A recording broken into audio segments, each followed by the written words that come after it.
오늘은 요한복음 9장 13에서 34절까지 조금 긴 본문이긴 한데요. 34절까지 같이 보도록 합니다. 13에서 34절까지 제가 천천히 읽어드리겠습니다. 오늘 읽어드리는 내용 한번 들어보시기 바랍니다. 그들이 전에 맹인이었던 사람을 데리고 바리새인들에게 갔더라. 예수께서 진흙을 이겨 눈에 뜨게 하신 날은 안식일이라. 그러므로 바리새인들도 그가 어떻게 보게 되었는지를 물으니 이르되 그 사람이 진흙을 내 눈에 바르매 내가 씻고 보나이다 하니, 바리새인 중에 어떤 사람은 말하되 이 사람이 안식일을 지키지 아니하니 하나님께로부터 온 자가 아니라 하며, 어떤 사람은 말하되 죄인으로서 어떻게 이러한 표적을 행하겠느냐 하여 그들 중에 분쟁이 있었더니, 이에 맹인되었던 자에게 다시 묻되 그 사람이 내 눈을 뜨게 하였으니 너는 그를 어떠한 사람이라 하느냐 대답하되 선지자니이다 하니, 유대인들이 그가 맹인으로 있다가 보게 된 것을 믿지 아니하고 그 부모를 불러 묻되 이는 너희 말에 맹인으로 났다 하는 너희 아들이냐? 그러면 지금은 어떻게 해서 보느냐? 그 부모가 대답하여 이르되 이 사람이 우리 아들인 것과 맹인으로 난 것을 아나이다. 그러나 지금 어떻게 해서 보는지 또는 누가 그 눈을 뜨게 하였는지 우리는 알지 못하나이다. 그에게 물어보소서. 그가 장성하였으니 자기 일을 말하리이다. 그 부모가 이렇게 말한 것은 이미 유대인들이 누구든지 예수를 그리스도를 시인하는 자는 출교하기로 결의하였으므로 그들을 무서워함이러라. 이러므로 그 부모가 말하기를 그가 장성하였으니 그에게 물어보소서 하였더라. 이에 그들이 맹인이었던 사람을 두 번째 불러 이르되 너는 하나님께 영광을 돌리라. 우리는 이 사람이 죄인인 줄 아노라. 대답하되 그가 죄인인지 내가 알지 못하나 한 가지 아는 것은 내가 맹인으로 있다가 지금 보는 그것이니이다. 그들이 이르되 그 사람이 내게 무엇을 하였느냐? 어떻게 내 눈을 뜨게 하였느냐? 대답하되 내가 이미 일렀어도 듣지 아니하고 어찌하여 다시 듣고자 하나이까? 당신들도 그의 제자가 되려 하나이까? 그들이 욕하여 이르되 너는 그의 제자이나 우리는 모세의 제자라. 하나님이 모세에게는 말씀하신 줄을 우리가 알거니와 이 사람은 어디서 왔는지 알지 못하노라. 그 사람이 대답하여 이르되 이상하다. 이 사람이 내 눈을 뜨게 하였을 때 당신들은 그가 어디서 왔는지 알지 못하는도다. 하나님이 죄인의 말을 듣지 아니하시고 경건하여 그의 뜻대로 행하는 자의 말은 들으시는 줄 우리가 아나이다. 창세의 이후로 맹인으로 난 자의 눈을 뜨게 하였다함을 듣지 못하였으니 이 사람이 하나님께로부터 오지 아니하였으면 아무 일도 할 수 없으리이다. 그들이 대답하여 이르되 내가 온전히 죄 가운데서 나서 우리를 가르치느냐 하고 이에 쫓아내어 보내니라. 아멘. 어떤 일이 벌어지고 있는지는 우리가 성경을 봐서 너무 잘 알고 있는데요. 맹인 되었던 이를 예수께서 만나셨고 예수께서 주목하여 보신 후에 지나가던 차에 제자들이 물었던 거죠. 이 사람의 죄가 부모로 인함이니까 그 자신으로 인함이니까. 그래서 우리는 동일한 질문을 던진다고 그랬죠. 똑같이 누군가에게 문제가 발생했을 때 그 문제는 죄에서 온 걸 알기에 그 죄가 그를 통해서 오는 것인지 아니면 다른 사람을 통해서 온 것인지를 우리는 자문하여 보고, 자문하여 보는 이유는 사실은 그 누군가에게 대가를 치르게 하기 위해서이죠. 누군가의 잘못으로 왔다는 것을 알게 된다면 그 사람이 그 대가를 치르는 것이 마땅하고 그 대가를 치름으로 그 일은 해결되었다라고 우리는 말할 수 있기 때문에 그렇습니다. 우리에게 일어나는 모든 현상과 모든 과정과 모든 결과도 반드시 원인이 있고 이유가 있게 마련이기 때문이죠. 범죄한 자를 잡았을 때도 우리는 보통 그렇게 얘기합니다.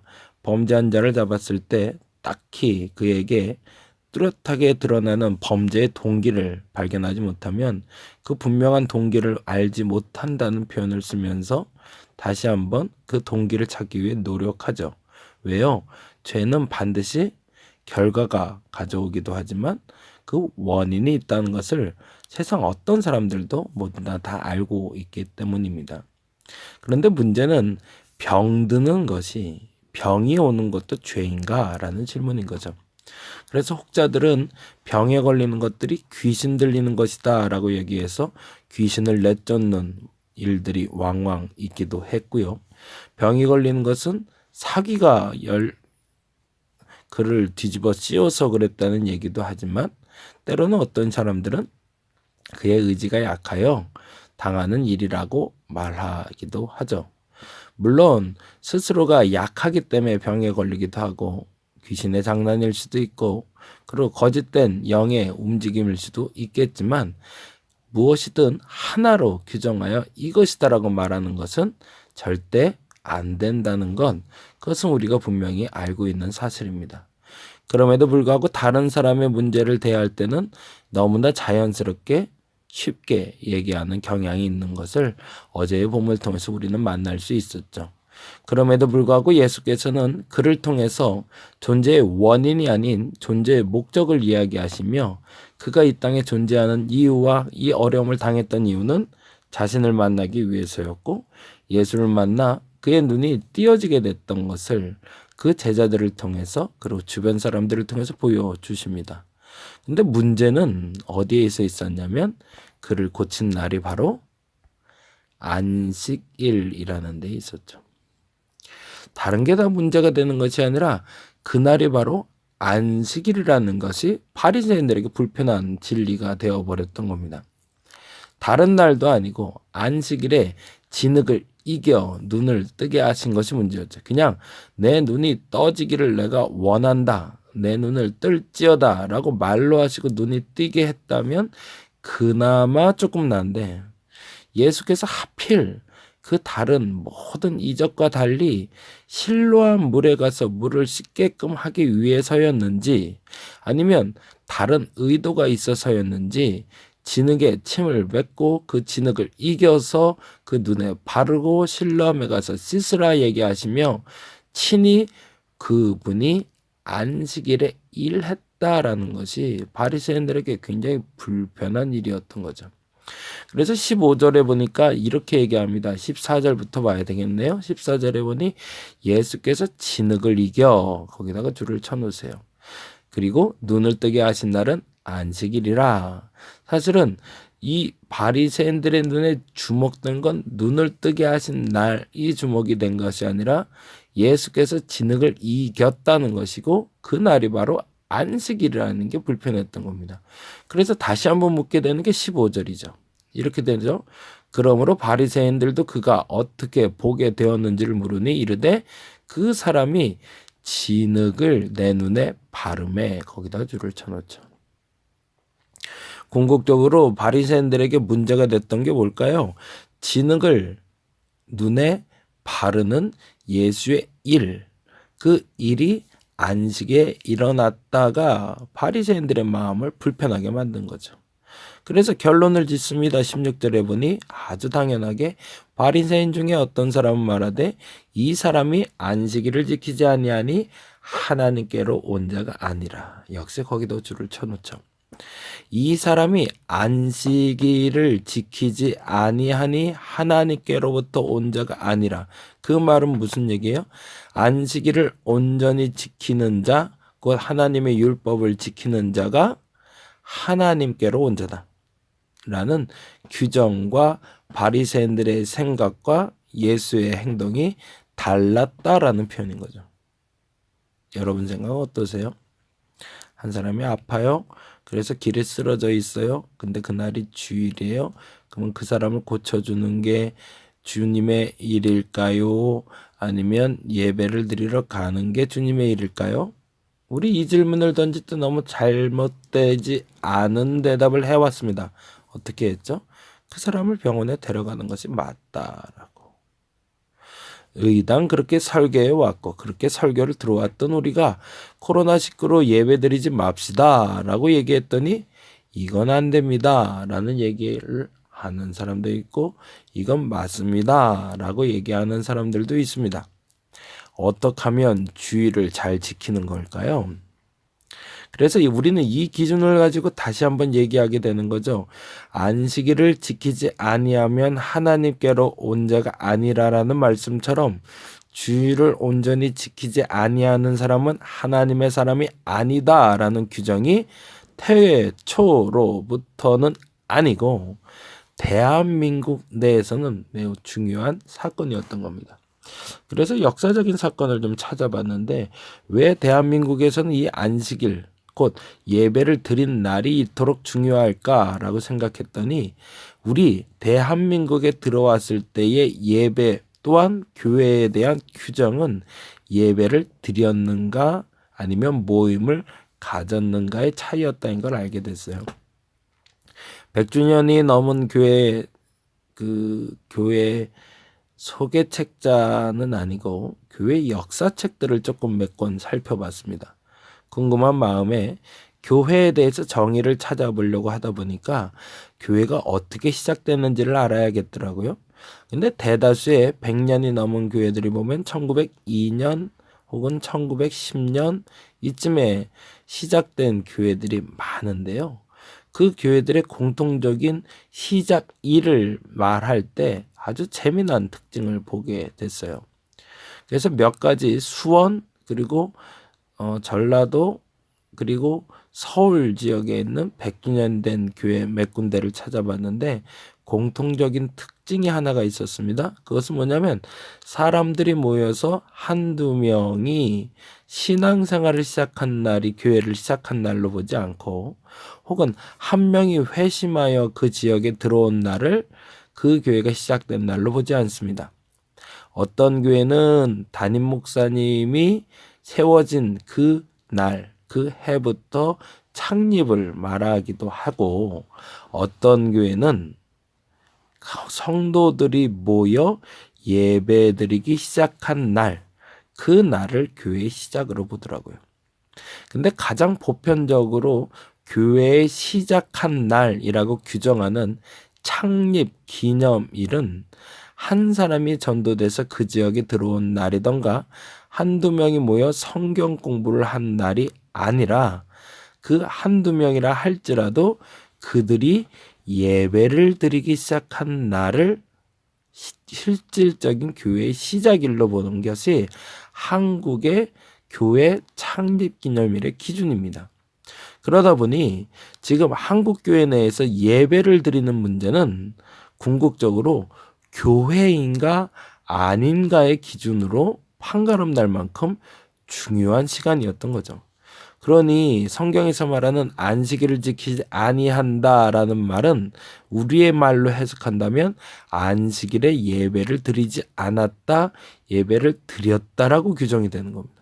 그러니 어떤 방식으로도 과거에 주일 저녁 예배를 드리다가 주일 오후 예배를 드릴 수밖에 없는 한국 민족의 특성은 어쩔 수 없이 저녁이 되든 오후가 되든 하루에 2번 혹은 3번 드리던 예배를 없애는 것이 너무나 힘든 민족이기 때문에 그렇습니다.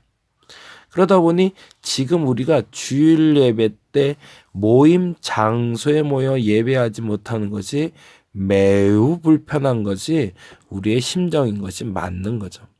그런데 우리는 이렇게 질문할 수 있는 거죠. 그렇다면 우리는 안식일을 거룩히 지키고 있지 못한 것일까? 내 마음에 충족될 만큼 하나님의 은혜를 받지 못하는 것은 아닌가? 라는 질문을 던지는 거죠. 그리고 보다 정확히는 그 날에 믿음으로 라는 단어로 마스크를 쓰고 억지로라도 예배를 드린 사람은 예배를 드렸기에 하나님께로 온 자고 만일에 나는 못 가 라고 얘기하며 집에서 TV로 예배를 드리거나 가정 예배로 모인 사람들은 안식일을 지키지 아니하였으니 하나님께로부터 온 자가 아니라라고 말하는 것이 맞는가?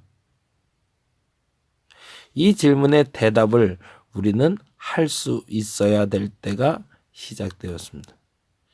정답을 지금 말할 수 있을 때는 아닙니다. 근데 정답을 말해야 될 시기를 우리는 준비해야 합니다.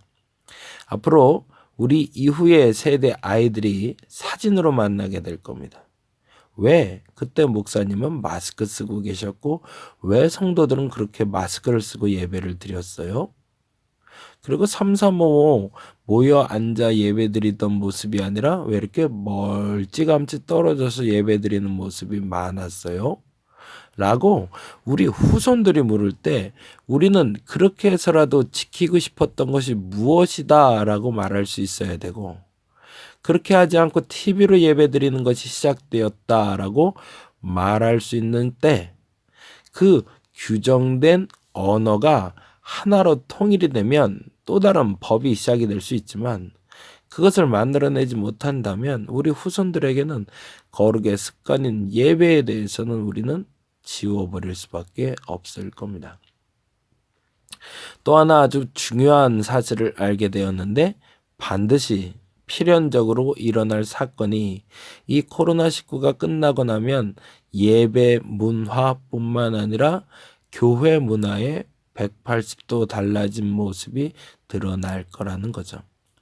지금까지는 매주 예배에 모여 주일날 공식적인 예배에 참여하고 그것을 은혜 받는 것을 가장 중심으로 여겼던 한국교회가 이제는 주일날 예배당에 모여 예배하는 것과 번외로 더 중요시 여겨져야 할 또 하나의 질문과 대답을 찾을 때가 왔다라는 겁니다. 바리새인들은 질문하고 있었습니다. 왜? 그들에게 파괴적인 존재가 나타나기 때문에 그렇습니다. 그들은 안식일에 일하면 하나님께로 온 자가 아니었습니다. 근데 예수께서 안식일에 일을 하셨습니다. 그것도 병자도 고치셨습니다. 그러자 이런 일이 일어난 것에 대해서 바리새인 중에 비로소 질문이 시작되었던 거죠. 그래서 이렇게 얘기합니다. 16절에 바리새인 중에 어떤 사람은 말하되 이 사람이 안식일을 지키지 아니했다. 그래서 하나님께로 온 자가 아니라 말하는 한 사람이 있었다면 어떤 사람은 이렇게 얘기했다는 거예요. 죄인으로서 어떻게 이러한 표적을 행하겠느냐. 그런데 이 질문에 대한 명쾌한 도전적인 대답을 할 수 있었던 것이 바로 맹인된 자가 눈을 뜨는 장면이며 그의 대답입니다. 그게 바로 25절에 이렇게 되어 있어요. 25절 볼까요? 대답하되 그가 죄인인지 내가 알지 못하나 한 가지 아는 것은 내가 맹인으로 있다가 지금 보는 그것이니이다. 이 말이 저와 여러분에게 매우 중요한 질문이 되길 바랍니다. 이번에 모든 일들로 말미암아 우리가 보지 못했던 것들을 볼 수 있는 눈이 열렸으면 좋겠습니다. 그것이 오늘 기도했으면 하는 첫 번째 질문이며 기도 제목입니다.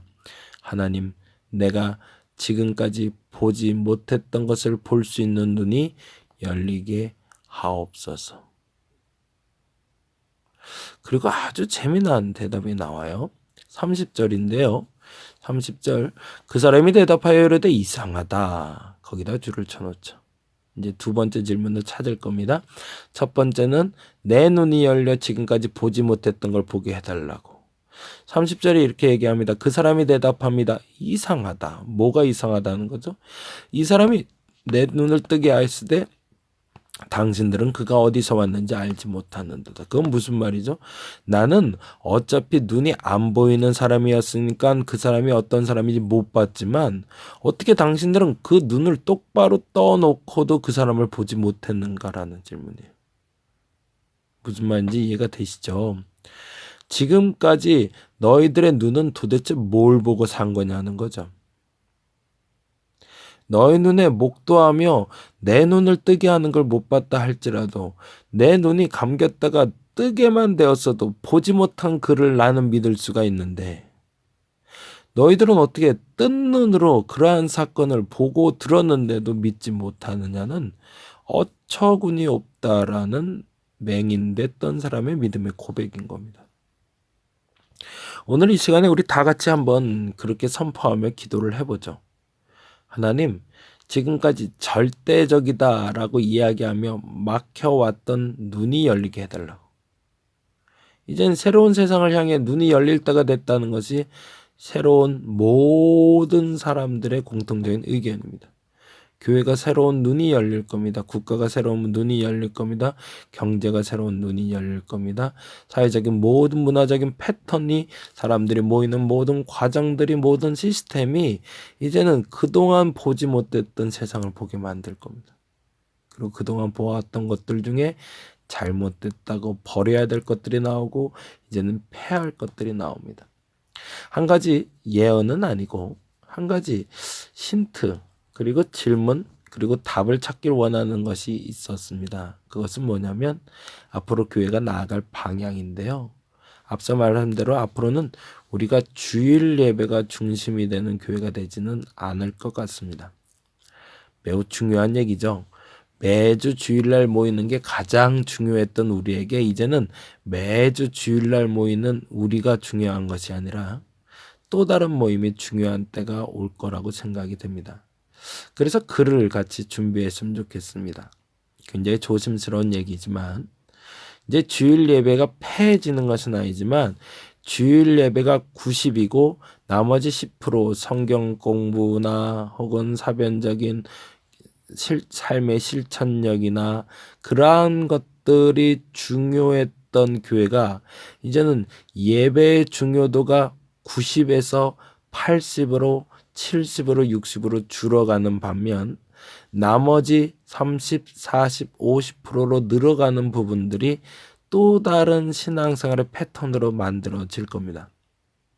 조금 더 쉽게 말씀드리면 우리의 지금까지의 성서 교육 프로그램이 주일날 혹은 번외로 모였던 교회 내의 모임이 아니라 또 다른 모임으로 시작될 가능성을 열어놓은 게 바로 코로나라는 겁니다. 이 얘기는 조금 더 구체화되면 말씀을 드리겠지만 조금 쉬운 표현으로는 템플스테이처럼 처치스테이가 활성화되면서 수도원 영성운동 같은 일상의 영성훈련과 집중훈련 과정이 많아지고 대규모 집회나 대중 집회를 통해서 전도되고 귀화되는 사람들보다 오히려 그러한 곳으로 찾아가 하나님을 만나는 사람이 더 많아질 시대가 시작될 것 같습니다. 그리고 이제는 한 교회 중심으로 신앙을 생활을 하던 사람들이 한 교회가 아니라 이 교회와 저 교회와 저 교회가 연합하는 교회 공동체를 통해서 도농연합과 도시와 도시의 연합, 그리고 더 구체적으로는 도시 중심의 교회가 전원 중심의 교회로 변하는 시스템이 만들어질 시대가 시작될 것 같습니다. 무슨 말이냐면 모여 앉는 것이 힘들기에 이제는 멀리 떨어진 상태에서도 하나님의 임재를 경험할 수 있도록 전원으로 더 외곽으로, 그래서 더 외곽에 산이나 강이나 바다나 혹은 사람들이 많이 모이진 않지만 소수가 모여서 신앙생활을 하는 수도원과 같은, 그래서 사람들이 찾아와서 훈련받고 양육받는 시스템들이 만들어질 겁니다. 이 일을 위해서 먼저 시작하는 교회가 모델링이 될 거고 그 모델링이 된 교회를 통해서 앞으로의 대형 교회가 아니라 이제는 깊이를 더 추구하는 교회들이 더 많아질 시대가 이 코로나19 이후의 교회 시스템의 변화가 될 듯합니다. 그래서 이를 위해서 같이 기도하고 준비했으면 좋겠습니다.